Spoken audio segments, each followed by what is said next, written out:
মারিয়াম বিনতে ইমরানের কন্যা মারিয়াম আলাইহিস সালাতু ওয়াস সালাম, ঈসা আলাইহিস সালাতু ওয়াস সালামের মা। 2 নম্বরে ফাতিমা নবীর মেয়ে, 3 নম্বরে খাদিজা নবীর স্ত্রী রাদিয়াল্লাহু তাআলা আনহুম, ওয়া আইসাতু ইমরাতু ফিরআউন। এরপরে ফেরাউনের মিসেস, ফেরাউনের স্ত্রী হযরতে আসিয়া আলাইহিস সালাতু ওয়াস সালাম।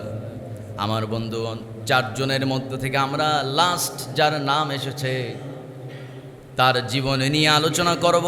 তার পূর্বে আল্লাহ রাব্বুল আলামিন বলেন, দরাবাল্লাহু মাসালাল লিল্লাযীনা কাফারু ইমরাআতা নূহিন ওয়া ইমরাআতা লূত কানাতা তাহতা আবদাইনি মিন ইবাদিনা صالحين فخانتاهما فلم يغنيا عنهما من الله شيئا وقيل ادخلا النار مع الداخلين। জোরে বলুন আল্লাহু আকবার।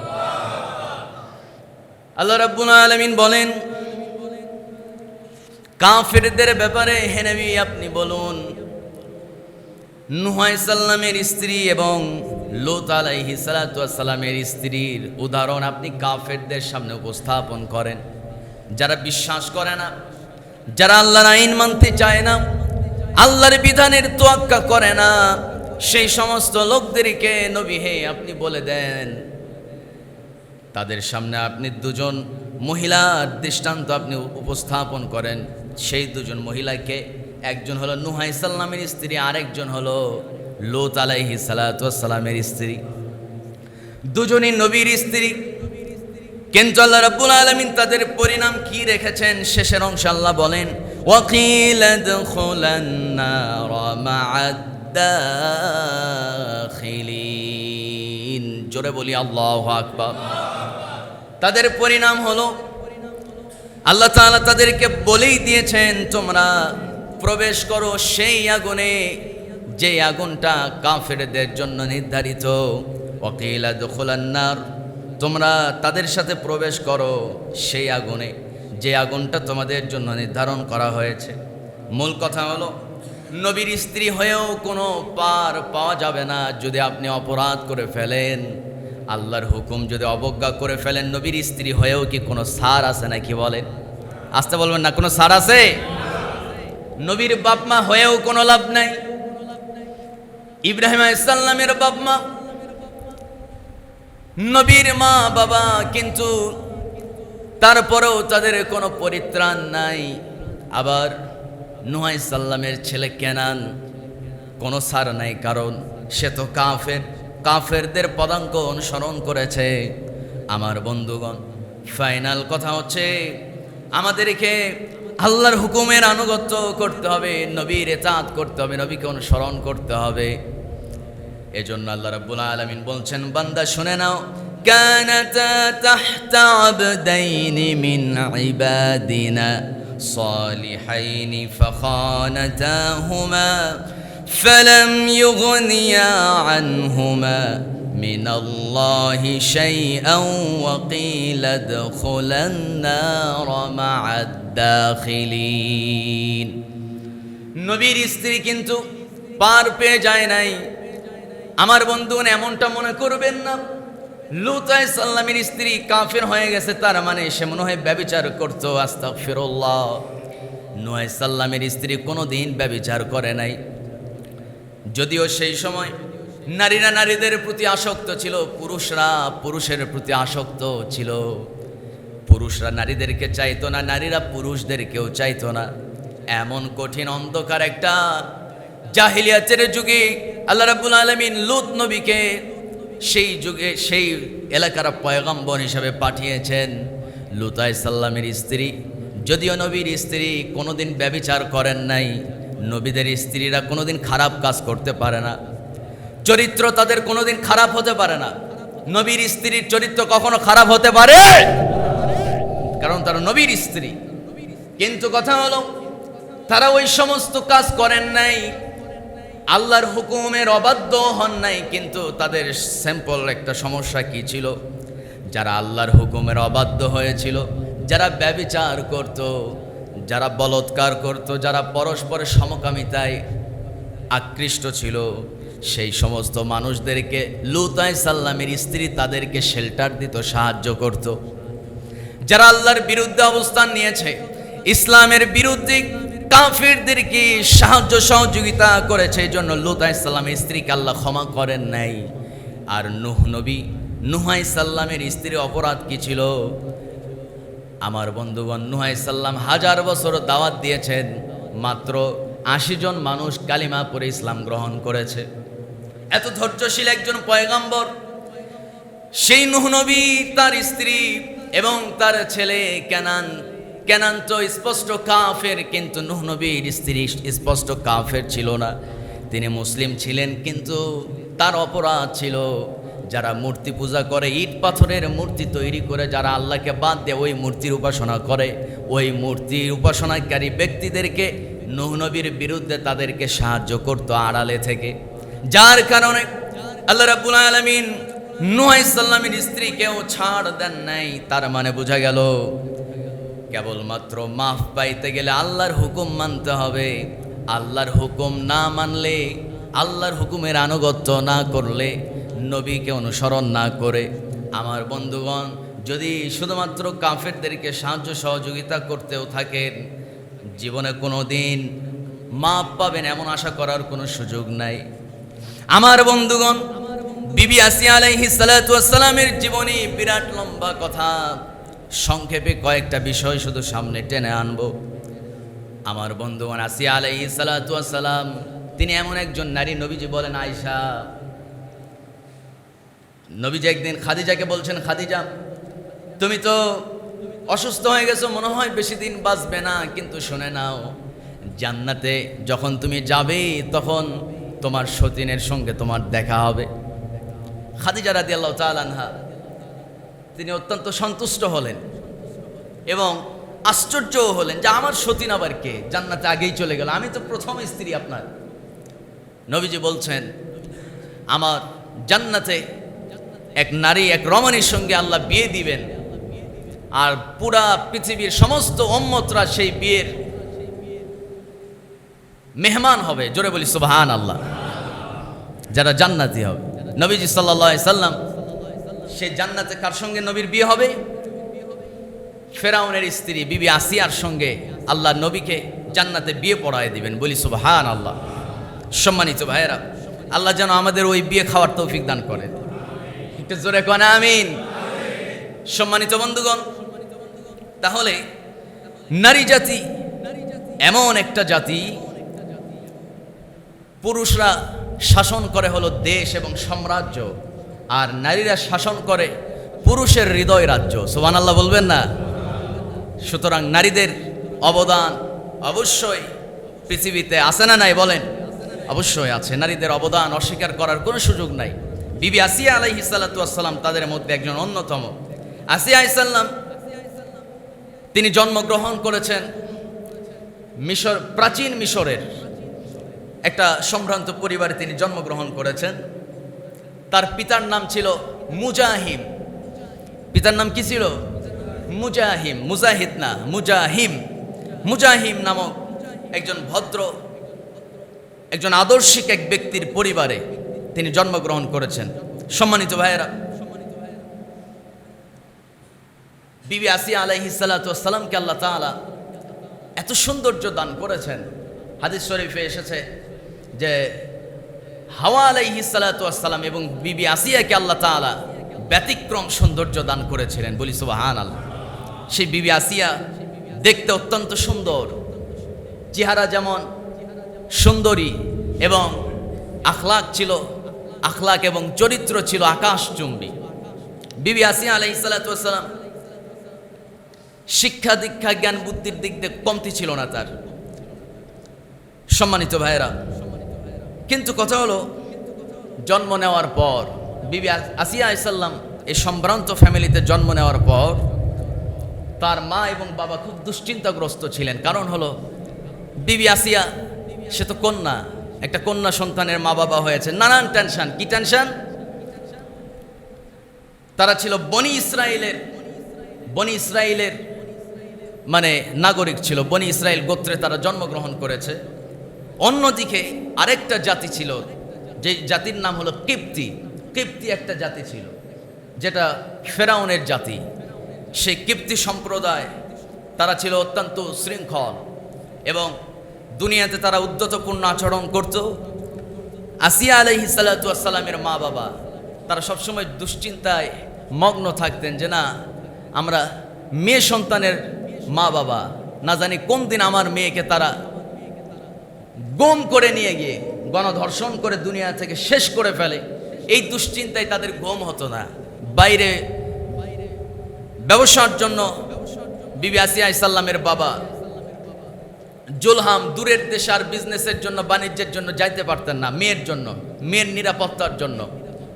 তিনি দেখেন যে এমন একটা সময় যে মা বাবাকে গাছে বেঁধে স্ত্রীকে কি বলে মেয়েকে গণধর্ষণ করত, এরকম একটা বর্বর জাতি। সেই বর্বর জাতি শুধু সে যুগেই ছিল বললে ভুল হবে, আমাদের দেশেও বর্তমানে এরকম বর্বর জাতি আছে না নাই? সম্মানিত ভাইয়েরা, আমি তো এখন দেখতে পাচ্ছি আমাদের নিরাপত্তা এতটাই দুর্বল, স্বাধীনতার পর থেকে এ পর্যন্ত এদেশের মানুষ এতটাই নিরাপত্তাহীনতায় ভুগতেছে যে একজন নারী যদি কোনো একটা ফ্যামিলিতে জন্ম নেয়, মা বাবার টেনশন, মেয়েটা স্কুলে যাবে আসবে, কখন জানি কি হয়ে যায়, মেয়েই না জানি কার ফাঁদে পড়ে যায়। গত জুমায় বলেছিলাম এক এসআই, তার মেয়ে অপহরণ হয়েছে, বিচার চাইতে গেছে, ওসি সাহেব ঘুষ চেয়েছে। আবার উচ্চপদস্থ কর্মকর্তাদের শরণাপন্ন হয়েছিল, কিন্তু মেয়ে আবার লাইভে এসে বলতেছে যে না, আমাকে কেউ অপহরণ করে নাই। রিসেন্টলি আবার দুদিন আগে দেখতেছি ওই মেয়ে সাংবাদিকদের সাক্ষাৎকার দিতে গিয়ে, সাংবাদিকদের মাঝে সাক্ষাৎকার দিতে গিয়ে তিনি বলতেছে যে মূলত একজন যুবক, যে যুবকের সঙ্গে পালিয়ে গেছে, সেই যুবক এবং ওই যুবকের দুলাভাই দুজন মিলে তাকে অপহরণ করেছে, রাতভর গণধর্ষণ করেছে দুজন মিলে। শালা দুলাভাই, কি রুচি! নাউজুবিল্লাহ কল। শালা দুলাভাই গণধর্ষণ করছে এবং বলছে যে তুমি বলো অপহরণ হই নাই, আমি নিজে ইচ্ছাকৃতভাবে আমার প্রেমিকের সাথে আমি পালিয়ে গেছি। সম্মানিত ভাইয়েরা, সম্মানিত বন্ধুগণ, সে বাঁচার তাগিদে, তাকে যেন হত্যা করা না হয়, জান বাঁচার ভয়ে সে বলেছে যে আমি আমার স্বামীর সাথেই আছি, ভালোই আছি, অপহরণ কেউ করে নাই। সম্মানিত বন্ধুগণ, আমাদের নবনির্বাচিত নতুন সরকার ক্ষমতায় বসেছেন মাত্র 3 মাস, 3.5 মাস হয়েছে। গণমাধ্যমে দেখলাম 3,500 শুধুমাত্র 7 থেকে 12 বছর বয়স, 7 থেকে কত বছর? 12 বছর বয়সের এরকম ছোট্ট শিশুরা ধর্ষণের শিকার হয়েছে, অনেকেই খুন হয়েছে। এরকমের রেকর্ড 3,500 ছাড়িয়ে গেছে। শুধুমাত্র এই সরকারের আমলে এটা হয়েছে, এটা ভুল কথা। ডক্টর ইউনূসের আমলে 1 বছরে 12,500 কি বলে শিশু, এরপরে যুবতী, এরপরে বৃদ্ধ পর্যন্ত ধর্ষণের শিকার হয়েছে 12,500। কত হাজার? 12,500। তার মানে বোঝা গেল ধর্ষণ আমার দেশে কমতেছে না। আগের সরকার যারা ক্ষমতায় ছিল তাদের আমলেও ধর্ষণের সেঞ্চুরি পর্যন্ত হয়েছে। স্বাধীনতার পর থেকে ধর্ষণ আমার দেশে কমে নাই, কমবেও না যতদিন না পর্যন্ত মানব রচিত বিধান মাটির সঙ্গে মিশায় না দিয়ে আল্লাহর বিধান কার্যকর না হয়েছে। সম্মানিত ভাইয়েরা, বিবি আসিয়া আলাইহিস সালাতু ওয়াস সালামের মা এবং বাবা দুশ্চিন্তাগ্রস্ত। মেয়ে দিন দিন বড় হচ্ছে, হাঁটা চলার বয়স, বুঝার বয়সে উপনীত হয়েছে, কিন্তু এই মেয়ে না জানি কোন দিন কার ধর্ষণের খপ্পরে পড়ে যায়। টেনশন করতে করতে দেখতেছে যে মেয়ের বিয়ের বয়স হয়ে গেছে। আসিয়া আলাইহিস সালাতু ওয়াস সালামের বাবা জুলহাম মনে মনে পাত্র খুঁজতেছেন, মেয়ের বয়স হয়ে গেছে, বিয়ে দিয়ে দেব। হঠাৎ করে ওই কিপ্তি গোত্রের একজন দুশ্চরিত্রবান একটা ছেলে, যে কিনা রাতের আধারে মানুষের বাড়িতে ডাকাতি পর্যন্ত করত, এরকম একটা এরকম একটা উচ্ছৃঙ্খল ছেলে আসিয়ার বাবার কাছে গিয়ে বলতেছে, ও আসিয়ার বাবা, আমি তোমার মেয়েকে বিয়ে করতে চাই। আসিয়ার বাবার মাথায় যেন আকাশ ভেঙে পড়া অবস্থা। এই ছেলেটা তো উচ্ছৃঙ্খল, ওর হাতে আমার মেয়েকে দেওয়া মানে আমার মেয়ের জীবনটা শেষ হয়ে যাওয়া। কিন্তু এই উচ্ছৃঙ্খল যুবকের বাবা ছিল খুব আদর্শবান এক লোক। আমার বন্ধুগণ, সেই উচ্ছৃঙ্খল সেই যুবকের বাপ জুলহামের কাছে এসে বলতেছে, জুলহাম, আমার ছেলে যেহেতু তোমার মেয়েকে পছন্দ করছে, যদি না দাও, যদি মেয়েকে আমার পুত্রবধূ না বানাও, হয়তো তোমার মেয়েকে আমার ছেলে হত্যা করতে পারে। আমি হয়তো আমার ছেলেকে বাধা দিতে পারবো না, কারণ ছেলের কাছে আমি ধরাশয়ী হয়ে আছি। কিন্তু আমি তোমাকে একটা কথা বলতে চাই, সেটা হলো, অন্তত তুমি তো আমাকে চেনো, আমি কারো উপরে 2 টাকার কোনো জুলুম অত্যাচার করি নাই, কোনো মানুষের হক আমি লুণ্ঠন করি নাই। আসিয়ার বাবা, শুনে রাখো, আমার ছেলে যেহেতু পছন্দ করেই ফেলছে, তোমার মেয়ে তো অত্যন্ত সুন্দর আচরণের অধিকারী, আশা করা যায় উত্তম আখলাক চরিত্রবান নারীটা যদি আমার পুত্রবধূ হয়ে যায়, হয়তো তার সুন্দর ব্যবহারের কারণে আমার ছেলেটা হয়তো ভালো হতে পারে। আমি নিজে তোমার মেয়ের ব্যাপারে ঢাল হয়ে থাকবো, যেন তোমার মেয়ের উপরে কোনো জুলুম করতে না পারে। সে তোমার মেয়ে, বিয়ের পর থেকে সে তোমার মেয়ে শুধু নয়, সে আমার মেয়ে হয়ে যাবে। আমার বন্ধুগণ, সেই উচ্ছৃঙ্খল যুবকের বাবার আশার বাণী শুনে তিনি কিছুটা স্বস্তি পেয়ে গেলেন। মেয়েকে বিয়ে দিলেন, দিনক্ষণ ঠিক হয়ে গেল, বিয়ে দেওয়া হলো। বেশি দিন গেল না, 6 মাস যাওয়ার আগেই ছাড়াছাড়ি হয়ে গেল। এরপরে বিবি আসিয়ার সুন্দর আখলাক, তার সৌন্দর্য শুধুমাত্র বাড়ির দেওয়ালের মধ্যেই থাকলো না, দেওয়াল ভেদ করে সেটা তৎকালীন মিশরের বাদশা ফেরাউনের কান পর্যন্ত চলে গেল। ফেরাউন সে অবিবাহিত। হামান বলতেছে, ফেরাউন রে, তোকে তো বিয়ে করা দরকার, তুই তো নিজে খোদা দাবি করেছিস, তোর একটা স্ত্রী থাকা দরকার। খ্রিস্টানদের বিশ্বাস হলো আল্লাহর একজন স্ত্রী আছে, তার নাম মারিয়াম। জোরাকন নাউজুবিল্লাহ। এরপরে তার সন্তানের নাম ঈসা। আমার বন্ধুগণ, হামান বলতেছে তোমার ওই স্ত্রী থাকা দরকার। ফেরাউন হামানকে বলতেছে, তাহলে বিয়ে করব কাকে? সুন্দর একজন রমণীর খোঁজ পেয়েছি, বনি ইসরাইল সম্প্রদায়ের সেই মেয়েটা, এত সুন্দর চেহারা দেখলেই তুমি পাগল হয়ে যাবা। আমার বন্ধুগণ, ফেরাউন যখন বিয়ের প্রস্তাব নিয়ে আসিয়ার বাবা জুলহামের কাছে আসছে, প্রস্তাব ফিরায় দিবে কেমনে? মিশরের বাদশা ফিরায় দিলে তো জান থাকবে না, বিয়ে দিয়ে দিল।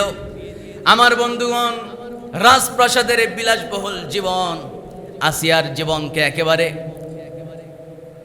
বিমোহিত করে ফেলছে।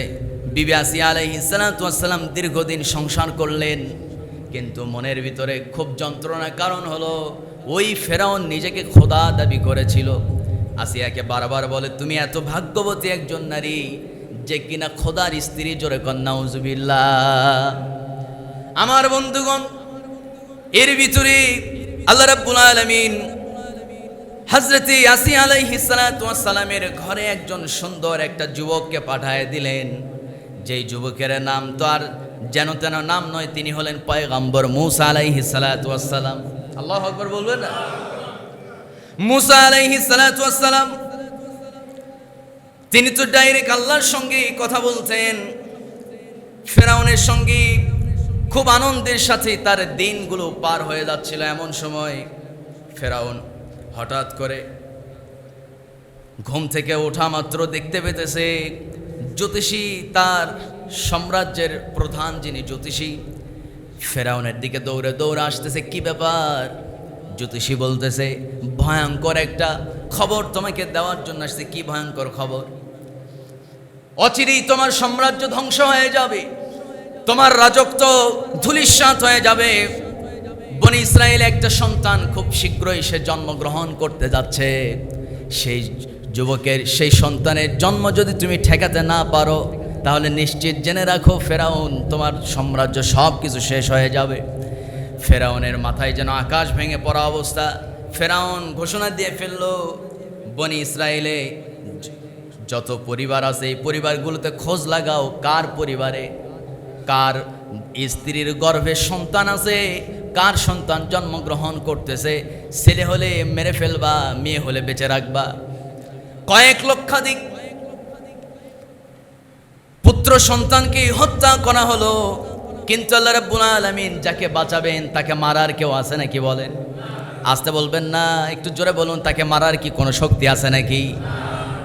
আল্লাহ যাকে মারবেন তাকে বাঁচানোর কোনো শক্তি? আমার বন্ধুগণ, আল্লাহ রাব্বুল আলামিন তিনি চেয়েছেন সেই পুত্র সন্তানকে বাঁচাবেন। আমার ভাইয়েরা, মুসা আলাইহিস সালামের মা, তাকে মুসা আলাইহিস সালামের মার কাছে, তিনি নবী নয়, তারপরেও তার কাছে ওহী গেছে, তার কাছে ওহীর ফেরেশতা জিবরাইল আলাইহিস সালাম গিয়েছিলেন। একটা বিষয় আমাদের জানা থাকা দরকার, নবী ছাড়া কারো কাছে জিবরাইল আলাইহিস সালাম যেতেন না, কিন্তু একমাত্র দুজন নারীর কাছে গিয়েছেন। এক হলো মারিয়াম, আর একজনকে বিবি আসিয়া। বলি সুবহানাল্লাহ। বিবি আসিয়া আলাইহিস সালাতু ওয়াস সালাম, কি না, বিবি আসিয়া না, মুসা আলাইহিস সালামের মা, মুসা আলাইহিস সালামের মার কাছে গিয়েছেন, আর মারিয়াম আলাইহিস সালামের কাছে গিয়েছেন। তো মুসা আলাইহিস সালামের মার কাছে গিয়ে জিবরাইল আলাইহিস সালাতু ওয়াস সালাম তিনি বলছেন যে তোমার সন্তানকে নীল নদের পানিতে একটা সিন্ধুকের মধ্যে ঢুকায় ভাসায় দিতে হবে। তিনি ভাসায় দিলেন। আর রক্ষা করার দায়িত্ব কার? আল্লাহর দায়িত্ব। আমার ভাইয়েরা, এরপরে তিনি তার সন্তানকে সিন্ধুকে ভরে আল্লাহর উপরে ভরসা করে সন্তানকে নীল নদে পানির সঙ্গে ভাসায় দিলেন। সেই সন্তানটা ভাসতে ভাসতে আল্লাহর হুকুমে সন্তানটা গিয়ে ঠেকলো হলো। থেকে এসে বলতেছে, বাদশাহ নামদার ফেরাউন, দয়া করে এই পুত্র সন্তানকে আপনি হত্যা করুন, সে এমনি এমনি এখানে এসেছে, মানে এই যুবকই হতে পারে, আপনি হত্যা করে ফেলেন। আসিয়া আলাইহিস সালাম বলতেছে, এরকম সুন্দর যুবক কি তোমার চোখে কোনোদিন দেখছো? ফেরাউন বলতেছে, আমি আমার জীবনে এরকম সুন্দর, এরকম পুত্র সন্তান আমি আমার এই চোখে কোনোদিন দেখি নাই। বলি সুবহানাল্লাহ। আসিয়া আলাইহিস সালাম বলছেন, যেহেতু তুমিও দেখো নাই আমিও দেখি নাই, না জানি আমাদের সন্তান হবে কি হবে না, কোনো নিশ্চয়তা নাই, সুতরাং এত সুন্দর চেহারার অধিকারী এই সন্তানটাকে আমি মারতে দেব না, আমি তাকে লালন পালন করব, আমি হব তার মা, আর ফেরাউন তুমি হবে তার বাবা। জোরে বলি সুবহানাল্লাহ। রেখে দিলেন, লালন পালন শুরু হয়ে গেল। রাজপ্রাসাদে মুসা আলাইহিস সালামকে লালন পালন করছে। সম্মানিত ভাইয়েরা, কিন্তু কথা হলো, যাকে লালন পালন করছে সেই তো তার রাজ্যের পতন ঘটানোর জন্য যথেষ্ট। সুবহানাল্লাহ বলবেন না? আমার বন্ধুগণ, আমার ভাইয়েরা, এবার কান লাগান। দীর্ঘদিন চলে গেল, কেবলমাত্র তিনি হামকুরা দেন। কোনো বর্ণনায় আসছে প্রাচীর ধরে ধরে একটু কোনো মতো দাঁড়ানো শিখছে মুসা আলাইহিস সালাতু ওয়াস সালাম। এমন সময় তার একটা পরীক্ষা নেওয়া হলো। আমার বন্ধুগণ, সেই পরীক্ষা লম্বা ঘটনা, শুধুমাত্র এতটুকু বলি, ওই পরীক্ষায় মুসা আলাইহিস সালাম পাশ করলেন। কেমনে পাশ করছে? সেই আগুনের দলাটা মুখের মধ্যে নিয়েছেন, না বুঝে যেই না মুখের মধ্যে নিয়েছেন, জিহবা পুড়ে গেছে, তোতলামি সেখান থেকে শুরু হয়েছে। মুসা আলাইহিস সালামের মুখ তোতলা শুরু হয়ে গেছে ওদিন থেকে। আমার ভাইয়েরা, যদি আগুনটা না নিতেন তাহলে তারা ভাবতো তারা সেদিন তাকে হত্যা করে ফেলতো। মুসা আলাইহিস সালাম সেদিন পার পেয়েছেন। আস্তে আস্তে মুসা আলাইহিস সালাম বড় হলেন। 33 বছর বয়সে যখন উপনীত হলেন, হঠাৎ করে সকালবেলা ঘুম থেকে জাগা পেয়ে শোবে সাদিকের সময় রাজপ্রাসাদ থেকে বের হয়েছেন, কিন্তু দেখতে পেতেছে মুসা আলাইহিস সালাম লক্ষ্য করলেন কিপ্তি সম্প্রদায়ের সাহসী একজন যুবক, বনি ইসরাইল সম্প্রদায়ের দুর্বল, অতিশয় দুর্বল একজন বৃদ্ধ মানুষের উপরে জুলুম করছিল, প্রহার করছিল, তার উপরে যখন নির্যাতন করছিল, মুসা আলাইহিস সালাতু ওয়াস সালাম দুজনের মাঝখানে ঢাল হয়ে দাঁড়ায় গেলেন। তিনি বাধা দেওয়া আরম্ভ করলেন। এরপরে ওই কিপ্তি মুসা আলাইহিস সালামকে একটা ধাক্কা মারলো। মুসা আলাইহিস সালাম যখন বাধা দিতে গিয়ে ধাক্কা খাইছে, এমনিতেই তো কড়া মেজাজের মানুষ, একটা থাপ্পড় লাগাই দিছে, কোনো বর্ণনে আসছে একটা ঘুষি মাইরা দিছে। আমার বন্ধুগণ, ঘুষি মারলে তো মানুষ মরার কথা নয়, থাপ্পড় মারলেও তো মানুষ মারা যাওয়ার কথা নয়। নবীদের শক্তি, হাদিসে এসেছে, 100 জন জান্নাতি যুবকের শক্তির সমান। জোরে কোন সুবহানাল্লাহ। 100 জন দুনিয়ার যুবকের শক্তির সমান নয়, জান্নাতি যুবকের যা শক্তি, এরকম 100 জন যুবকের শক্তি যতটুকু একজন নবীর শক্তি ততটুকু। বলি সুবহানাল্লাহ।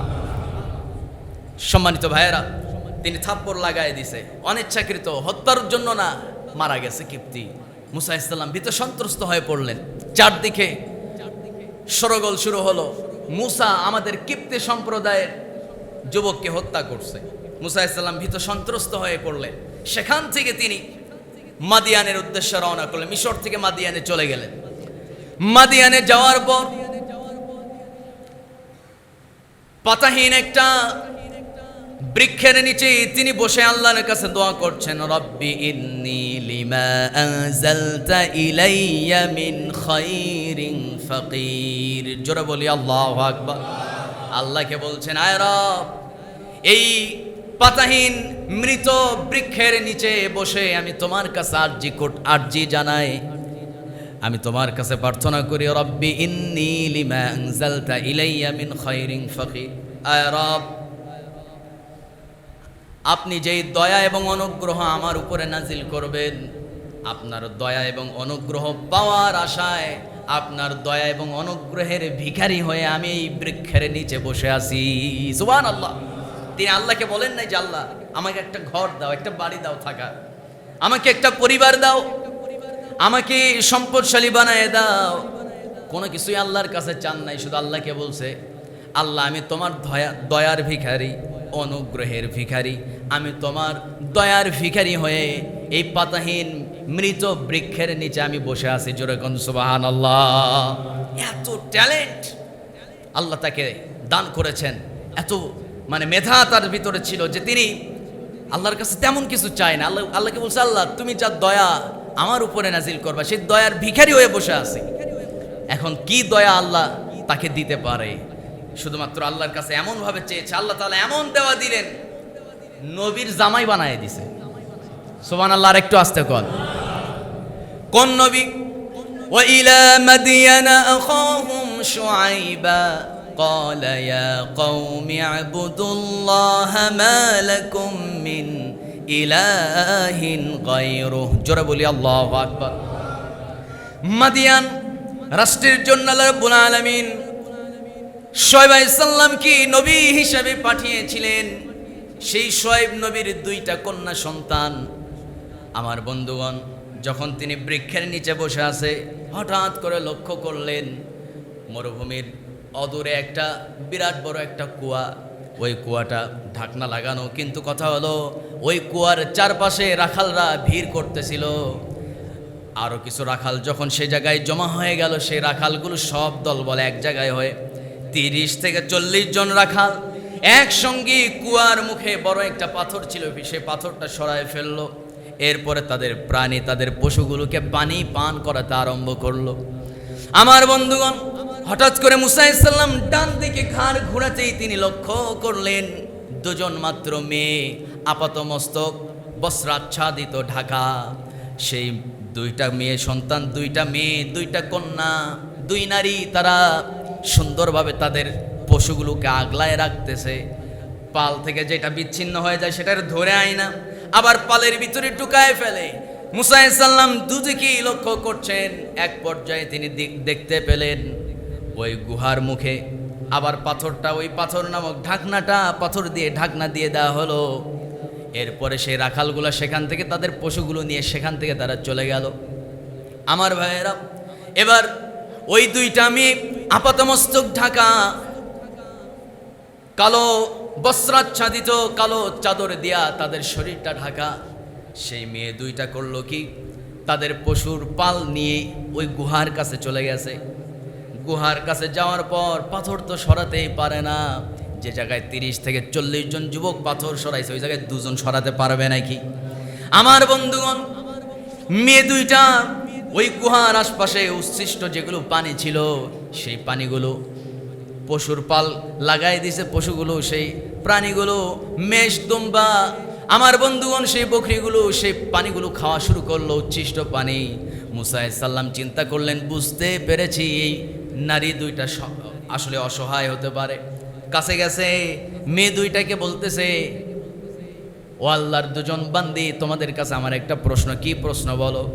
মুসা আলাইহিস সালাম বলছেন, যখন ওই যুবকগুলো তাদের পশুগুলোকে পানি পান করাতে আরম্ভ করলো, তখন তোমরা কেন পানি পান করালে না তোমাদের পশুদেরকে? তোমরা পরে আসছো কেন? তারা বলতেছে, আমাদের বাবা অতিশয় একজন মাজুর ব্যক্তি, সে অসুস্থ একজন ব্যক্তি, লাঠি ছাড়া চলতে পারে না, এত দূর আসার সক্ষমতাও তারা নাই, সেই অতিশয় দুর্বল। আমাদের বাবা এই পশুগুলো চড়াতো, কিন্তু আমাদের বাবা অসুস্থতার কারণে এখন এগুলোর দায়িত্ব আমাদের কাঁধে এসে পড়েছে। আল্লাহর নামে ভরসা করে আমরা বের হই, এই পাথর সরানোর ক্ষমতা আমাদের নাই, কিন্তু ওই রাখালদের সাথে আমরা পানি পান করাতে পারতাম, কিন্তু পান করাই না, পানি পান করাই না। কারণ হলো, যদি রাখালদের 30-40 জন রাখালদের ভিড়ে আমরা যদি বালতি দিয়া রশি দিয়া পানি তুলতে যাই, হয়তো অনিচ্ছাকৃতভাবে আমাদের শরীর তাদের গায়ে ধাক্কা লাগতে পারে, ছোট কুয়া ধাক্কা লাগতে পারে, যার কারণে আমরা সেই ভিড়ের মাঝে যাই না। কারণ হলো, করোনা ফি বুয়ুতিকুন্না ওয়ালা তাবাররাজনা তাবাররুজাল জাহিলিয়াতিল উলা। জোরে বলি আল্লাহু আকবার। আল্লাহর নির্দেশ, জাহিলি যুগের নারীদের মতো তোমরা বেপরোয়া হয়ে চলাফেরা করো না। আমার বন্ধুগণ, আমার ভাইরা, ওই নারী, ওই দুই মহিলা যখন বলছে আমরা যদি ভিড়ের মধ্যে ঢুকে ধাক্কা লাগতে পারে, তাহলে চিন্তা করেন নারী দুইটা কতটা সংযমী, কতটা আদর্শ তাদের পিতামাতা তাদেরকে শিক্ষা দিয়েছে, বলি সুবহানাল্লাহ। আর আমাদের দেশের নারীরা কিরকম? ফুটপাতে চলতে গেলে পুরুষরা কই আর ধাক্কা দেয়, এখন নারীরাই ধাক্কা দেয়। আছে না নাই? আসতে কয়, আছে না নাই? মার্কেটে তো যাওয়াই যায় না, অনেকে অতিষ্ঠ হয়ে নিজে না গিয়ে বউকে কয় তুমি বাজার করে যাও। আছে না নাই? কিন্তু এই ভিড়ের মধ্যে যদি আবার ধাক্কা লাগে, বউ যদি আবার ধাক্কা খাই লাগা, প্যাঁচ লাগতে পারে তো। সম্মানিত ভাইয়েরা, কিন্তু তারা কতটা সংযমী ছিল, এই কথাটা মুসা আলাইহিস সালামের অন্তরে লেগে গেছে, যে না জানি তাদের পরিবারটা কত না ভালো। তিনি তখনও জানতেন না তাদের বাবা আবার নবী, তখনও জানতেন না। তিনি চিন্তা করলেন যে না, তাহলে তোমাদেরকে একটু সাহায্য করা দরকার। আচ্ছা বলো তো, এই উচ্ছিষ্ট পানি পান করায় তোমাদের পশুদের পেট ভরে তো? তো বলে যে আমরা আল্লাহর হুকুমের কাছে আমরা নতজানু হয়েছি, সুতরাং এই উচ্ছিষ্ট পানি তাদের পুণ্য পানির চেয়ে উচ্ছিষ্ট পানি তাদের তৃষ্ণা নিবারণের জন্য যথেষ্ট হয়ে যায়, বলি সুবহানাল্লাহ। সম্মানিত ভাইয়েরা, এরপরে মুসা আলাইহিস সালাম তিনি করলেন কি, আল্লাহর নাম নিয়া বিসমিল্লাহ কয়া ওই কুয়ার মুখে যে বিরাট পাথর, যেটা 30 থেকে 40 জন যুবক ধরে ওটা উঁচু করে নামাইছিল, সে পাথরটা তিনি একা নামায় ফেলছেন। সুবহানাল্লাহ বলবেন না? একা নামায় ফেলছেন, কারণ তিনি তো যেন তেন মানুষ নয়, জান্নাতে 100 জন যুবকের শক্তি তার ভিতরে। সুবহানাল্লাহ কর। মুসা আলাইহিস সালাম ওইটা নামানোর পর তিনি নিজে রশি দেয়া সেখান থেকে পানি তুললেন, প্রাণীদেরকে পান করালেন। এরপরে মুসা আলাইহিস সালাম বলছেন যে তোমরা এখান থেকে তোমাদের বাড়িতে যাইতে কেমন সময় লাগবে? তো তারা বলতেছে এখন তো ভর দুপুর, খাড়া দুপুর, যাইতে যাইতে হয়তো সন্ধ্যা হবে। তিনি বললেন যে তাহলে আমি তোমাদেরকে পৌঁছায় দেব। মুসা আলাইহিস সালাম তাদেরকে বললেন যে তোমরা সামনে যাও, যেহেতু তোমরা রাস্তা চিনো, আমি চিনি না, আমি পিছে যাব। মুসা আলাইহিস সালামের কথা শোনা মাত্র তারা বলতো যে আমরা মহিলা মানুষ, আমাদের বাবা আমাদেরকে শিক্ষা দিয়েছেন পুরুষের সামনে যাইতে বারণ করেছেন, সুতরাং তুমি যাবা সামনে, আমরা থাকবো তোমার পিছনে। রাস্তা তো আমি চিনি না, তো আমরা যখন ডান দিকে পাথর নিক্ষেপ করবো তখন বুঝবা যে ডান দিকে যাওয়া লাগবে, যখন বাম দিকে একটা পাথর নিক্ষেপ করবো বুঝবা বাম দিকে যাওয়া লাগবে। সুবহানাল্লাহ কর। তিনি আরো তাদের প্রতি আকৃষ্ট হয়ে পড়লেন। বাড়িতে যাওয়ার পর মাদিয়ানের পয়গম্বর হযরত শুআয়ব আলাইহিস সালামকে বললেন যে আপনার এই দুইটা মেয়েকে আমার খুব ভালো লাগছে। তো যাই হোক, তাদের চেহারা তো দেখি নাই, কিন্তু তাদের সুন্দর আচরণে আমি আকৃষ্ট হয়ে গেছি। আমি এরকম সুন্দর আখলাক, চরিত্রবান, আদর্শবান এই দুজন মেয়ের মধ্যে যে কোনো একজনকে বিয়ে করতে চাই, আপনি বিয়ে দিবেন কিনা কোন? মাদিয়ানের পয়গম্বর হযরতে শুআয়ব আলাইহিস সালাতু ওয়াস সালাম তিনি বলছেন যে আমার মেয়েকে বিয়ে করতে হলে 10 বছর আমার এই পশুগুলো রাখাল হিসাবে তোমাকে এখানে দায়িত্ব পালন করতে হবে। মুসা আলাইহিস সালামের উপরে এই দায়িত্বটা সহজ না কঠিন একটু বলেন তো, আস্তে কবেন না, সহজ না কঠিন? বিরাট কঠিন দায়িত্ব। তিনি চিন্তা করলেন আমি এখন যাব কোথায়? মিশরে তো যাওয়া যাবে না, কিপ্তিকে থাপ্পড় মাইরা আসছি, মারা গেছে, ওই জায়গায় গেলে তো ফাঁসি হয়ে যাবে, বাড়িতে যাওয়া যাবে না, থাকবো কোথায়? অন্তত থাকার তো একটা জায়গা পাইলাম, 10 বছর রাখালগিরি করি, অসুবিধা নাই। তখনও তিনি নবী হন নাই, 10 বছর রাখালগিরি করলেন। এরপরে শুআয়ব আলাইহিস সালামের মেয়েকে বিয়ে করলেন। এরপরে আল্লাহর পক্ষ থেকে নবুয়তি লাভ করলেন, নবী হলেন। এরপরে হযরতে শুআয়ব আলাইহিস সালাতু ওয়াস সালাম তার জামাই হযরতে মূসা আলাইহিস সালাতু ওয়াস সালাম তিনি এবার আল্লাহর নির্দেশে মিশরের উদ্দেশ্যে রওনা করলেন। আমার বন্ধুগণ, মাঝখানে প্রায় 16 বছর পার হয়ে গেল, কোন বর্ণনায় আসছে 12 বছর পার হয়ে গেল। দীর্ঘ সময় আসিয়া আলাইহিস সালাতু ওয়াস সালাম তিনি তো এক আল্লাহর প্রতি বিশ্বাসী ছিলেন, কিন্তু ওই আল্লাহর ইবাদত করার মতো কোনো পরিবেশ সেখানে ছিল না। আসিয়া আলাইহিস সালাতু ওয়াস সালাম রাজপ্রাসাদে থাকতে থাকতে তিনিও আল্লাহ বিমুখ হয়েছিলেন। হযরত আসিয়া আলাইহিস সালাতু ওয়াস সালাম তারপরও মূসা আলাইহিস সালামের প্রতি খুব তার হৃদয়টা ব্যথিত ছিল।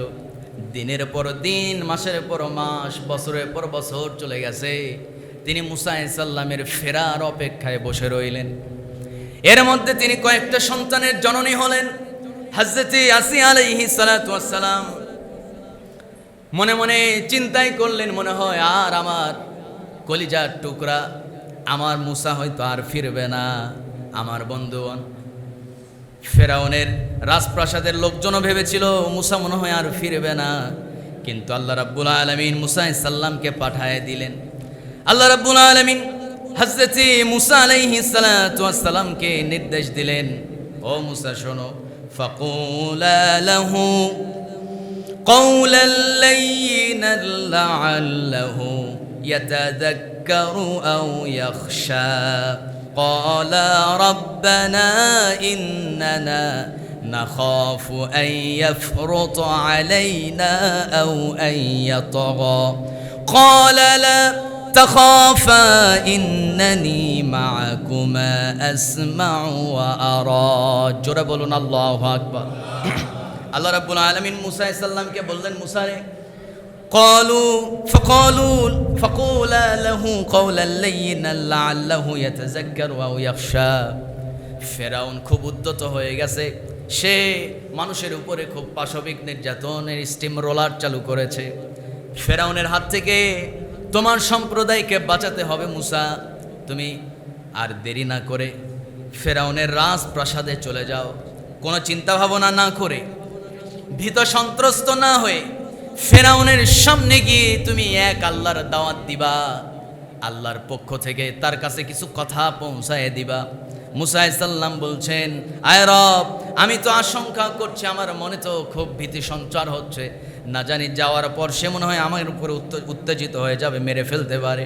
আল্লাহ রাব্বুল আলামিন বলছেন, ক্বালা লা তাখাফা ইন্নানি মাআকুমা আসমাউ ওয়া আরা। জোরে বলি আল্লাহু আকবার। আল্লাহ বলছেন, মূসা তুমি তো নবী, তুমি তো পয়গম্বর, তুমি তো আমার প্রেরিত একজন রাসূল। আমি তোমাকে নির্দেশ দিয়েছি তুমি মূসার কাছে যাবে, সেখানে গিয়ে কি হবে না হবে সেটা তো তোমার রবের মাথায় আছে, তোমার রবের জ্ঞানে আছে।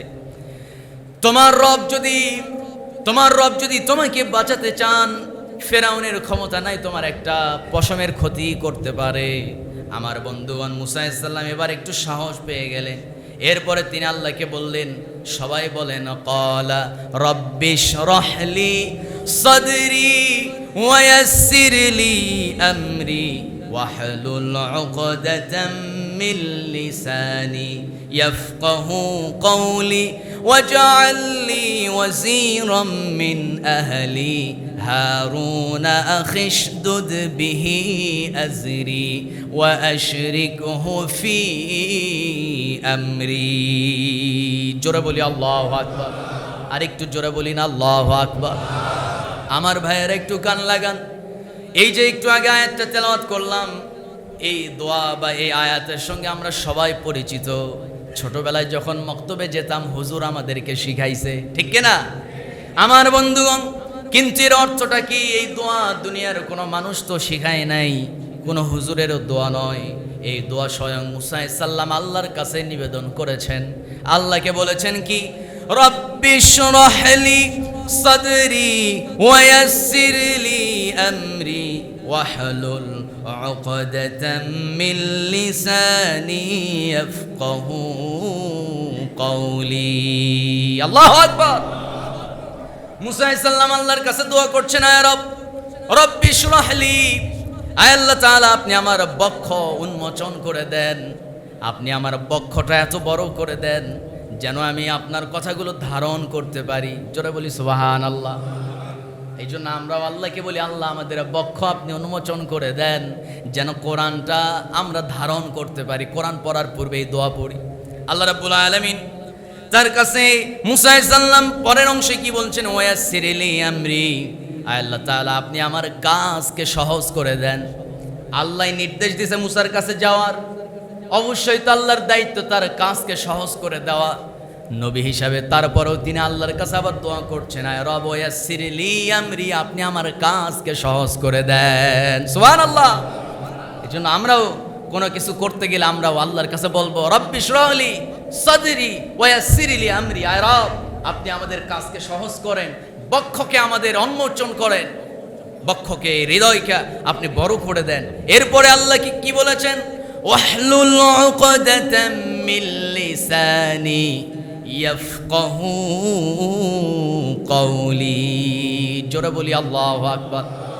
যাদের মুখের জড়তা আছে আমার বন্ধুগণ, অথবা যার সন্তানের মুখের জড়তা আছে, কেউ যদি নিয়মিত এই শুধুমাত্র এই দুটো আয়াত, ওয়াহলুল উকদাতাম মিন লিসানি ইয়াফকাহু কওলি, এই দুই আয়াত 7 বার করে পাঠ করে জমজমের পানিতে বা বৃষ্টির পানিতে ফু দিয়া ওই পানি যদি সন্তানকে খাওয়ায়, আশা করা যায় আল্লাহ তার মুখের জড়তা কাটায় দিবেন।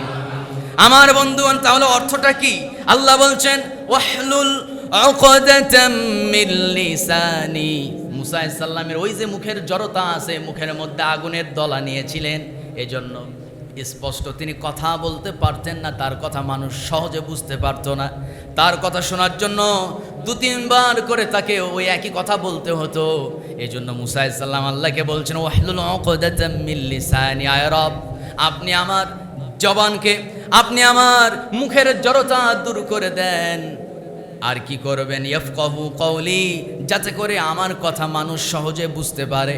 আর আপনার কাছে একটা আরজি, ওয়াজআল লি ওয়াসীরাম মিন আহলি হারুন আখিশদুদ বিহি আজরি।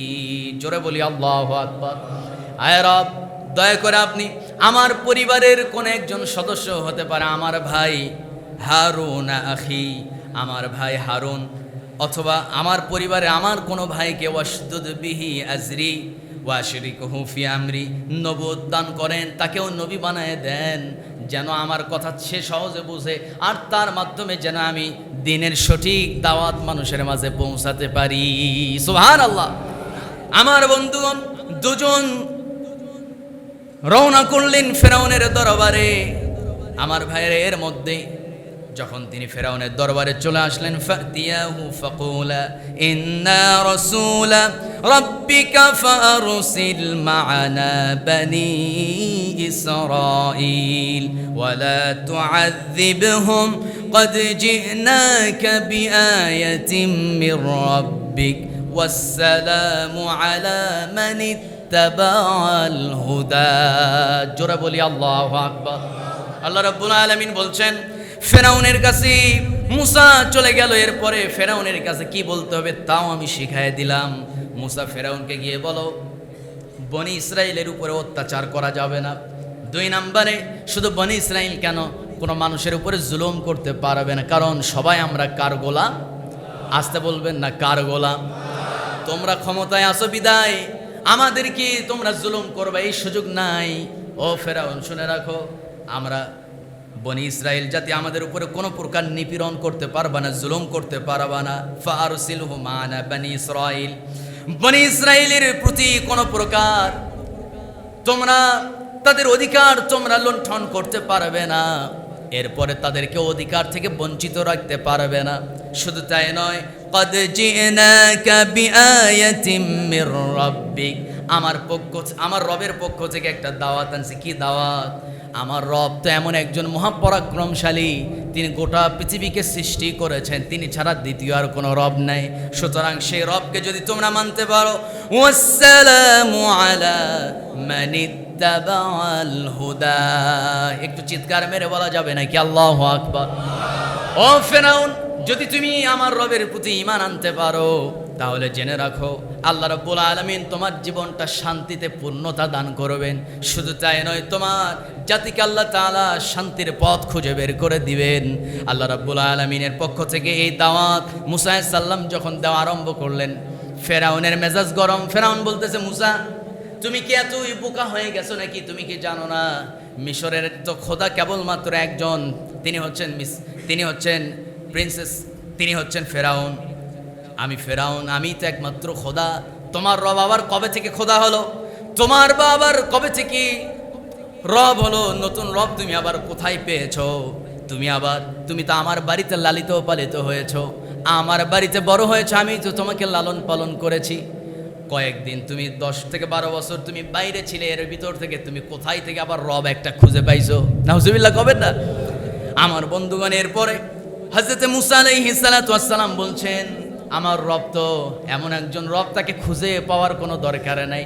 এই গোটা পৃথিবী তার সৃষ্টির মাঝে আমার রবকে খুঁজে পাওয়া যায়। সুবহানাল্লাহ। আমার ভাইয়েরা, এরপরে ফেরাউন এবং মুসার সঙ্গে অনেক আলাপ আলোচনা হলো, কিন্তু বিবি আসিয়া সব আড়াল থেকে শুনতেছেন। আসিয়া যখন মুসা আলাইহিস সালামের কণ্ঠ শুনতে পেলেন, তিনি তার হৃদয় জুড়ে প্রশান্তির ঢেউ খেলা শুরু হয়েছে, প্রশান্তিতে ভরে গেছে। বিবি আসিয়া আলাইহিস সালাতু ওয়াস সালাম আড়ালে থেকে, অন্দরমহলে থেকে তিনি কয়েকটা মুজিজা লক্ষ্য করলেন। মুসা আলাইহিস সালামকে ফেরাউন বলেছিল যে, মুসা, যদি তুমি আল্লাহর নবী হয়ে থাকো, তোমার আল্লাহ যদি সত্য হয়ে থাকে, তাহলে কিছু মুজিজা দেখাও। আগের যুগে যারা নবী হিসাবে দুনিয়াতে এসেছিলেন তারা তো মুজিজা দেখাতো শুনছি, তো তুমি একটু মুজিজা দেখাও। মুসা আলাইহিস সালাম তিনি করলেন কি, তার লাঠিটা হাত থেকে ছেড়ে দিলেন, সাপ হয়ে গেছে। সুবহানাল্লাহ বলবেন না? সাপ হয়ে গেছে। এরপরে ওই সাপের লেজটা ধরলেন, আবার লাঠি হয়ে গেছে। সবাই তো ভয় পেয়ে গিয়েছিল। এরপরে মুসা আলাইহিস সালাতু ওয়াস সালাম দ্বিতীয় আরেকটা মুজিজা দেখালেন, সেটা হলো ডান হাতটা বগলের ভিতরে রাখলেন, এরপর হাতটা এভাবে ছেড়ে দিলেন। ওই হাতের ভিতরে এমন একটা প্রজ্বলিত আল্লাহর নূর এবং প্রজ্বলিত একটা আলো দেখা যাচ্ছিল, যে আলোটা গোটা মিশরকে সেদিন রাতে আলোকিত করেছিল। সম্মানিত ভাইয়েরা, দুইটা মুজিজা দেখা মাত্র ভিতর থেকে আসিয়া আলাইহিস সালাতু ওয়াস সালাম চিৎকার মেরে মেরে বলতে লাগলেন, লা ইলাহা ইল্লাল্লাহু মুহাম্মাদুর রাসূলুল্লাহ, লা ইলাহা ইল্লাল্লাহু মুসা কালিমুল্লাহ। আল্লাহু আকবার বলেন। ঈমান আনলেন কার প্রতি? আল্লাহর প্রতি ঈমান এনেছেন মুসার প্রতি। সম্মানিত ভাইয়েরা, যেই নাই কালিমা পড়ছে, ফেরাউনের মেজাজ গরম। ফেরাউন সব বাদ দিয়া বউয়ের কাছে আগে গেছে, কারণ ঘর ঠিক তো সব ঠিক, কথা ঠিক আছে কি না কর? তো ঘর দেখতেছে উল্টাপাল্টা হয়ে গেছে, তো ঘরে চলে গেছে। আমদরমহলে যায়া বিবি আসিয়াকে বলতেছে, আসিয়া, তুমি একটু আগে কি বললা? এটা কি তোমার কণ্ঠ ছিল নাকি? হ্যাঁ, আমার কণ্ঠ ছিল। আমি আবার বলছি, লা ইলাহা ইল্লাল্লাহ মুসা কালিমুল্লাহ, আল্লাহু আকবার। ফেরাউনের মেজাজ গরম। ফেরাউন বলতেছে, তাহলে মৃত্যুর জন্য প্রস্তুত হয়ে যাও। এত বিলাসবহুল জীবন তোমার তো ভালো লাগে না, মরার জন্য তাহলে তৈরি হয়ে যাও, আমি তোমাকে শেষ করে ফেলবো। সম্মানিত ভাইয়েরা, বিবি আসিয়াকে দীর্ঘদিন সময় দেওয়া হয়েছিল, কিন্তু বিবি আসিয়া বলেছিলেন, যেই খোদার পরিচয় আমি পেয়েছি, যেই মুজিজা আমি দেখেছি মুসার কাছে, অবশ্যই সেই সত্য নবী, আর তার রব অবশ্যই সত্য একজন খোদা। এই পথ ছাড়া জীবন থাকতে আমি অন্য পথে আর যেতে রাজি নই। জোরে কোন সুবহানাল্লাহ। সম্মানিত ভাইয়েরা, তিনি যা বলেছেন সেই কথার উপরে তিনি ইস্তেকামত থেকেছেন। এজন্য আল্লাহ বলেন, ইন্নাল্লাযীনা ক্বালু ربنا الله ثم استقاموا تتنزل عليهم الملائكة ألا تخافوا ولا تحزنوا জোরে বলি আল্লাহু আকবার। আল্লাহ রাব্বুল আলামিন বলেন, যারা বলেছে আমার রব আমার খোদা একমাত্র আল্লাহ, ক্বালু রাব্বুনা আল্লাহ, এবং এই কথার উপরে সুম্মাস্তাকামু, যারা অটল এবং অবিচল থেকেছে, হাজারো জুলুমের শিকার হয়েছে কিন্তু এই পথ যারা ছেড়ে দেয় নাই, আল্লাহ তাখাফু, তাদের কোনো টেনশন নাই, ওয়ালা তাহজানু, কোনো দুশ্চিন্তা নাই, ওয়াবশিরু বিল জান্নাহ, মৃত্যু হতে দেরি, জান্নাতে ঢুকতে দেরি হবে না। আর একটু জোরে কোন সুবহানাল্লাহ। সম্মানিত ভাইয়েরা, আলোচনা এখানে ইতি টানছি, তার পূর্বে শুধুমাত্র এখান থেকে আমাদের শিক্ষণীয় একটা মাত্র বিষয় আছে, একটা মাত্র বিষয়, বেশি না, একটা মাত্র শিক্ষা বিবি আসিয়া থেকে আমাদের শিখে নিতে হবে। সেটা হলো কোন আধিপত্যবাদ এবং কোন জুলুমের শিকার হয়ে আপনি আপনার হক কথা বলা বন্ধ রাখবেন, নিস্তব্ধ থাকবেন, চুপ থাকবেন, তাহলে আপনি আসিয়া একজন নারীর চাইতে আপনি একজন কাপুরুষ হয়ে যাবেন। সম্মানিত ভাইয়েরা, আপনাকে কি করতে হবে? ইন্নাল্লাযীনা ক্বালু রাব্বুনা আল্লাহ, ঘোষণা দিতে হবে আমার রব একজন, তিনি কে? আসতে কবেন না, এবার একটু সবাই আওয়াজ করে বলেন তো, রব কে? সুতরাং সেই রবের আনুগত্য করতে হবে, সেই রবের পথে অটল এবং সুম্মাস্তাকামু, ইস্তেকামত থাকতে হবে। সেই ইস্তেকামত থাকতে গিয়ে ভয় ভীতি দেখানো হবে, জুলুম অত্যাচারের শিকার হতে হবে, বিবি আসিয়ার মতো নির্যাতনের শিকার হতে। বিবি আসিয়াকে কি করা হয়েছে? বিরাট একটা পাথর শূন্যের উপরে ঝুলায় রাখছে ফেরাউন, নিচে উলঙ্গ করে বিবি আসিয়াকে শোয়ায় দেওয়া হয়েছে। পাথরটা পড়বে আর সে পাথরের নিচে পিষ্ট হয়ে দুনিয়া থেকে বিদায় নেবে। বিবি আসিয়া ওই মুহূর্তে আল্লাহর কাছে একটা দোয়া করছে, সুবহানাল্লাহ বলেন। কি দোয়া করেছেন? আল্লাহ রাব্বুল আলামিন সেই দোয়াটাও কোরআনে কোট করে দিয়েছেন। মহান রাব্বুল আলামিন বলেন সূরা তাহরিম 11 নম্বর আয়াত, রব্বি বিনিলি ইনদাকা বাইতান ফিল জান্নাতি ওয়া নাজ্জিনি মিন ফিরআউনা ওয়া আমালিহি ওয়া নাজ্জিনি মিনাল কওমিজ জালিমিন। জোরে বলি আল্লাহু আকবার। এমন দোয়া করেছেন যেই দোয়া কোনোদিন কোনো নবীও করে নাই, কোনো সাহাবীরাও করে নাই। কি দোয়া করেছেন? আল্লাহকে বলেছেন রব্বি বিনিলি ইনদাকা বাইতান ফিল জান্নাহ, আয় রব, হে আমার প্রতিপালক, আমি মনে হয় অল্প সময়ের মধ্যে দুনিয়া থেকে বিদায় নেব, তারা আমাকে উলঙ্গ করে ফেলছে, পাথরটা আমার উপরে ছেড়ে দেওয়া হবে, পিষ্ট হয়ে দুনিয়া থেকে বিদায় নেব। এই মুহূর্তে আমি চরম নির্যাতনের শিকার, শুধুমাত্র একটা দোয়া করছি, তোমার কাছে বেশি কিছু চাই না, শুধু একটা বিষয় চাই, রব্বি বিনিলি ইনদাকা বাইতান ফিল জান্নাহ। আয় আল্লাহ তাআলা, আপনি যেই জান্নাতে থাকবেন, ভালো করে কথাটা বুঝে নেন, আল্লাহকে বলছেন রব্বি বিনিলি ইনদাকা বাইতান, আপনি যেই জান্নাতে থাকবেন, আপনি যেই জান্নাতের ভিতরে অবস্থান করবেন, সেই জান্নাতের ভিতরেই বাইতান ফিল জান্নাহ, সেই জান্নাতের ভিতরে আপনি আমার জন্য একটা ঘর তৈরি করে দিয়ে। কি দোয়া করেছেন আল্লাহ! ওই জান্নাতে যাব না যেই জান্নাতে তুমি নাই, ওই জান্নাতে থাকবো যেই জান্নাতে তুমি আল্লাহ আছো, তোমাকে দেখতে পাবো।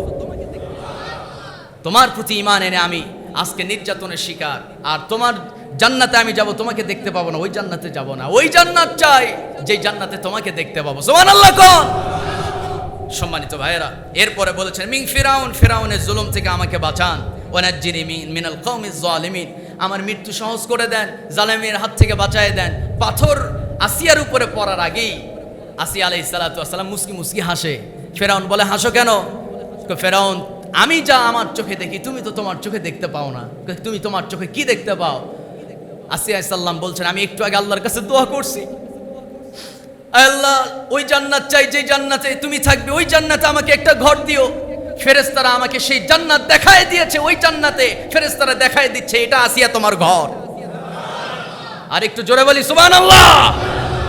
সম্মানিত ভাইয়েরা, এই জন্য আমি বলছি আল্লাহর পথে থাকতে গেলে জুলুমের শিকার হতে হবে, অত্যাচারের শিকার হতে হবে। সব কিছু ভয়ভীতি তোয়াক্কা না করে আল্লাহর পথে অটল থাকার নামই হচ্ছে বিবি আসিয়ার মতো শক্তিশালী ঈমান। জোরে কোন সুবহানাল্লাহ। আজকে আমাদের দেশের একটা বিভাগ, রংপুর বিভাগকে আমার বন্ধুগণ ভারতের মানচিত্রের ভিতরে ঢুকায় দিছে। ভারতের নতুন একটা মানচিত্র প্রকাশ করছে, যে মানচিত্রের ভিতরে রংপুর বিভাগটা ঢুকে গেছে। রংপুর বিভাগকে তারা কত বিলিয়ন ডলারে কিনতে চায়, একটা প্রস্তাবও নাকি মিডিয়াতে তারা প্রকাশ করেছে। বাংলাদেশের মানে সরকারের কাছে এই প্রস্তাব দেয় নাই, কিন্তু তারা এটা অনলাইনে প্রস্তাবটা ঘুরে বেড়াচ্ছে যে এত বিলিয়ন, এত হাজার বিলিয়ন দেওয়া হবে, রংপুর বিভাগটা আমাদেরকে দিতে হবে। আমরা কি আমাদের রংপুর বিভাগ দিতে চাই? 1 ইঞ্চি মাটি তাদেরকে ছেড়ে দেব? রংপুর বিভাগ এর ভিতরে আছে কুড়িগ্রাম, এর ভিতরে আছে লালমনিরহাট, এর ভিতরে আছে পঞ্চগড়, এর ভিতরে আছে ঠাকুরগাঁ, এর ভিতরে আছে দিনাজপুর, গাইবান্ধা। সম্মানিত বন্ধুগণ, গোটা বিশ্ব জুড়ে বৃহত্তর দ্বিতীয় সবচেয়ে বড় মূর্তি স্থাপন করা হচ্ছে গাইবান্ধার জমিনে। নাউজুবিল্লাহ কল।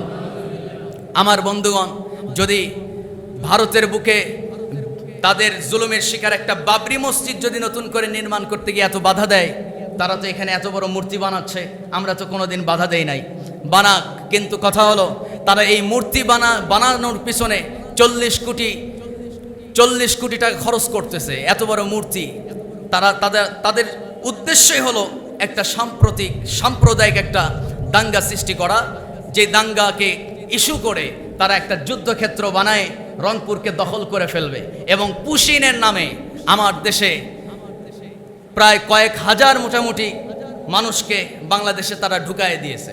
আবার কিছু কিছু মানুষ মুসলিম ঘরে যারা জন্মগ্রহণ করেছে তাদেরকে জোরপূর্বক তাদের এনআইডি, তাদের নাগরিকত্ব কেড়ে নিয়ে আমার বন্ধুগণ তাদেরকে ভারত থেকে বাংলাদেশে পাঠিয়ে দেওয়া হচ্ছে। তাদের নাগরিকত্ব, তাদের অধিকার লুণ্ঠন করা হচ্ছে। কেন? তারা মুসলমান। ইন্ডিয়া হচ্ছে ভারতের কি বলে, ইন্ডিয়া বা ভারত হচ্ছে হিন্দুস্তান, মুশরিকদের আস্তানা, মুশরিকদের দেশ, হিন্দুদের দেশ। এই দেশে মুসলমান থাকতে পারবে না, এরকম একটা তাদের উদ্ধতপূর্ণ আচরণ। আমি আজকে আপনাদের সামনে একটা কথা বলতে চাচ্ছি, সেটা হলো, সম্মানিত বন্ধুগণ, রাসূল সাল্লাল্লাহু আলাইহি ওয়াসাল্লাম বলেছেন, অচিরেই আমি দেখতে পাচ্ছি পৃথিবীর পূর্ব প্রান্তে মুসলমান এবং হিন্দু মুশরিকদের মাঝে একটা বিরাট একটা যুদ্ধক্ষেত্র তৈরি হচ্ছে, এবং এই যুদ্ধের নাম হলো গাজওয়াতুল হিন্দ। এই যুদ্ধে 900 মুসলিম দুনিয়া থেকে বিদায় নেবে, কিন্তু শেষ মুহূর্তে মুসলমানদের বিজয় আল্লাহ দিবেন। আর এই যুদ্ধে যারা শেষ পর্যন্ত যারা বেঁচে থাকবে তারা সেই বিজয়ের স্বাদ গ্রহণ করবে। আর এই যুদ্ধে যারা অংশগ্রহণ করবে, বদরি সাহাবীদের মর্যাদা আল্লাহ তাদেরকে হাসরের মাঠে দিবেন। আমি দেখতে পাচ্ছি, মনে হয় এই যুদ্ধের একটা আবির্ভাব আমরা লক্ষ্য করছি। অচিরে ইনশাআল্লাহ আমরা এই ভারত ভূখণ্ড, তারা আমাদের রংপুর দখল করার ষড়যন্ত্র করছে, আমরা পুরো ভারতকে দখল করে ফেলবো, ঠিক কিনা? জোরে বলি ইনশাআল্লাহ। আমরা এক চুল কাউকে ছাড় দেব না। আল্লাহ তাআলা আমাদেরকে ঈমানের পথে অটল এবং অবিচল থাকার তৌফিক দান করুক।